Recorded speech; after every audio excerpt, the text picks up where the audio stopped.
Good evening all, my name is Shaju. I am a change agent and agile coach with Capgemini Consulting. Today I am going to talk about Scrum Master Anti patterns or Scrum Master turning to an impediment to a team. Have you guys seen that? I have seen it after observing many agile teams in large organizations.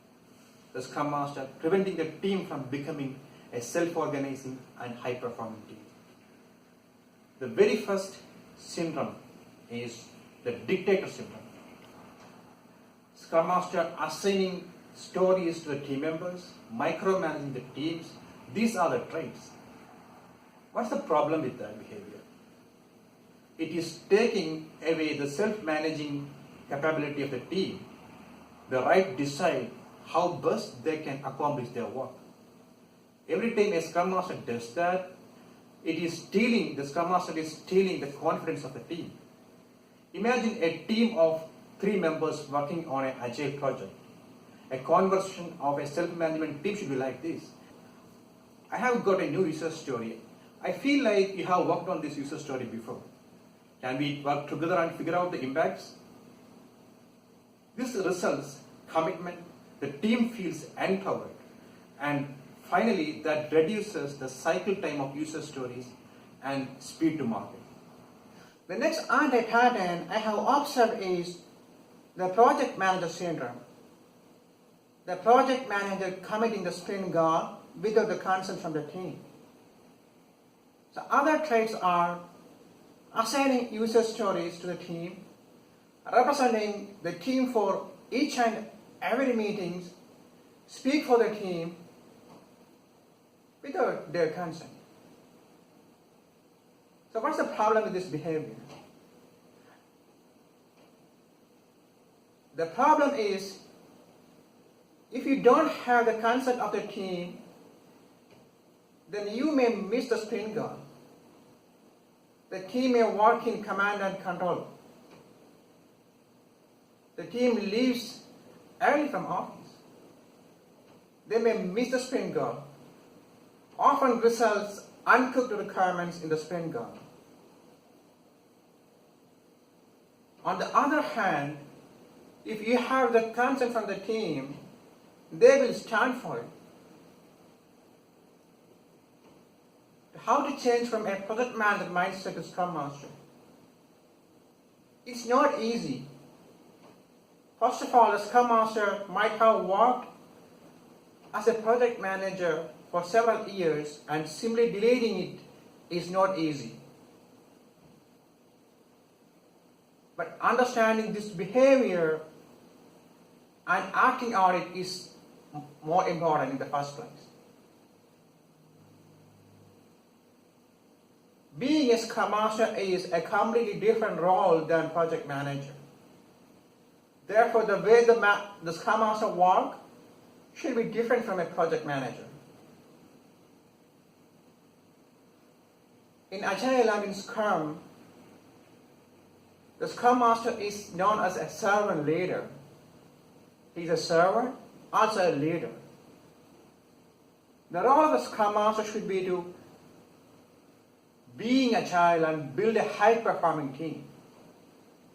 It's not about doing Agile. It's not about having the ceremonies, having the iteration.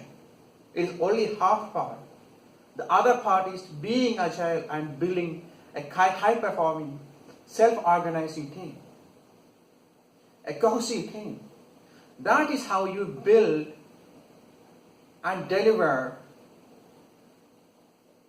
requirements in a high-paced way. The next anti-pattern is the Scrum Master do all the talking. So when the project starts, when we form a new agile team, the Scrum Master is more directive in the forefront to conduct all the ceremonies, facilitate the backlog refinement meetings, the retrospective meetings, even the daily stand-up meeting. The Scrum Master do most of the talking. Even the Scrum Master encourages the team to pick up the task, because when the Scrum or Agile projects start, the people who comes from the waterfall model, they always look for their project manager to assign their work. For some time, when the project starts, the Scrum Master doesn't need to assign the work, but the Scrum Master need to ask the questions like, hey Tom, why don't you pick up this task? But down the line, after a few iterations, when the team understand the mechanics of Scrum and Agile, the Scrum Master should go to the background. The silent. In brief, we tend to be more quiet, present, and directive.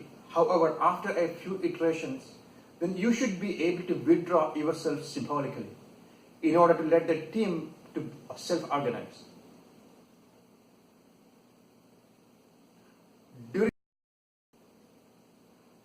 During the daily stand-ups, as a Scrum Master, I like to stand in a corner, stay in the background, and listen. I don't sleep. I actually make sure that the allocated time is being respected. I may step in if I have questions, and if I see any behaviors, I would step in and question the team. When a task is blocked, I would ask the questions. I will take the notes. Sometimes I use my notes as the end of the daily stand-ups. Once every team member has talked, to ask more questions. However, in a nutshell, once the team understands the dynamics, the Scrum Master should learn to be silent and let the team run the show. Of course, it's a matter of striking the right balance. I do not let the team to get tangled up for a long time in their difficulties. Another pattern I have seen is the Scrum Master act as a secretary, just to facilitate the meetings. Actually, you might have seen it. The Scrum Master completely forgot about the coaching, the product owner, and the team part.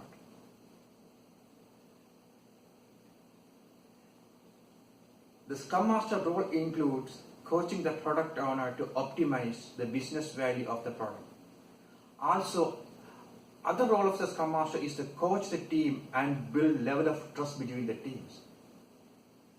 I would say, after down the line, after a couple of running the couple of iterations, when the team understand the mechanics of Scrum, the doing Agile part, the Scrum Master should focus on the being Agile part.